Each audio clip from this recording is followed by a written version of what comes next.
You have been kind of a source of inspiration for millions and millions of people on this planet.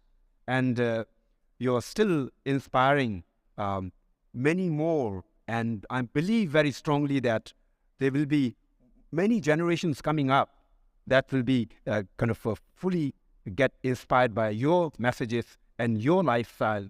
So we all respect you from the depth of our heart. And at the same time, since it's my duty to present the vote of thanks, I thank you very much for your such an eloquent and valuable speech.